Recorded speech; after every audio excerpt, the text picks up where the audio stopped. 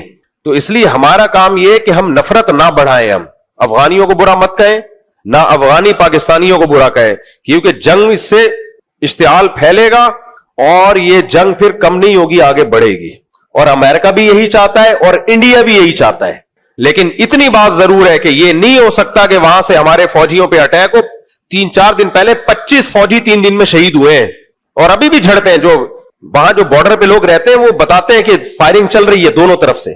تو یہ نہیں ہو سکتا کہ پہلے سلو کی بہت کوشش ہے. مفتی تقی عثمانی صاحب تک گئے ہیں افغانستان. بہت سے لوگ کہتے ہیں کہ فوج یا حکومت جو ہے سلو کی کوشش کیوں نہیں کرتی. بھائی سلو کی تمام کوششیں ناکام ہو چکی ہیں. ان کے سفیر کا بیان آیا, ہم نے روس کو شکست دے دی, ہم نے امریکہ کو شکست دے دی, تو پاکستان کیا ہے یار؟ آپ نے روس اور امریکہ کو شکست اس لیے دی تھی کہ پھر پاکستان کو تڑیاں دکھاؤ. یہ تو ہم بھی آپ کے مانتے ہیں کہ آپ بڑے پاورفل ہو, آپ بڑے مجاہد ہو, لیکن یہ کہ اپنے ہی بھائیوں کو آپ نے آنکھیں دکھانا شروع کر دی. سب سے زیادہ قربانیاں جب انہوں نے روس اور امریکہ کو شکست دی ہے تو کس کی قربانیاں؟ افغانستان کے بعد سب سے زیادہ قربانیاں کس کی ہیں؟ پاکستان کی. کوئٹہ میں, پشاور میں کوئی ایک خاندان بھی ایسا نہیں ہے جس خاندان کا کوئی کم از کم ایک نہ ایک فرد اس لڑائی میں شہید نہ ہوا ہو. اتنی قربانیاں. آج کوئٹہ جاؤ, ہر خاندان میں ایک نہ ایک فرد جی جوان آدمی وہ شہید ہوا. کہاں؟ افغانستان میں لڑنے گیا ہوا تھا طالبان کے لیے. اتنی قربانیاں بھائی جب کسی قوم نے دی ہو, پشاور والوں نے بھی. اب وہ نہ وہ پشاور کو مانتے ہیں نہ وہ کوئٹہ کو مانتے ہیں. کسی کو پاکستانی ہونا جرم ہے. زبان بھی ایک ہے کوئٹہ اور پشاور والوں کی, پشتو ہے نا, وہ بھی پشتو بول رہے ہیں, زبان بھی ایک ہے, لیکن پاکستانی ہے تو کہہ رہے ہیں جاؤ ایسی کی تیسی. اتنا بوجھ کس نے بھر دیا بھائی تمہارے دلوں میں؟ کیا ہو گیا تمہیں؟ دماغ خراب ہو گیا تمہارا یار. میں پھر بتاؤں, سب ایسے نہیں ہے, لیکن چند لوگ ہیں اور وہ چند ہی با اختیار ہیں. با اختیار کیسے, یہ بھی بتا دوں. جس کے پاس دولت ہوتی ہے نا, اختیارات اس کے پاس ہوتے ہیں. امریکہ انہی لوگوں کو ڈالر دے رہا ہے جو پاکستان کے خلاف استعمال ہوں گے. اور افغانستان اکنامکلی بہت کمزور ہو چکا ہے.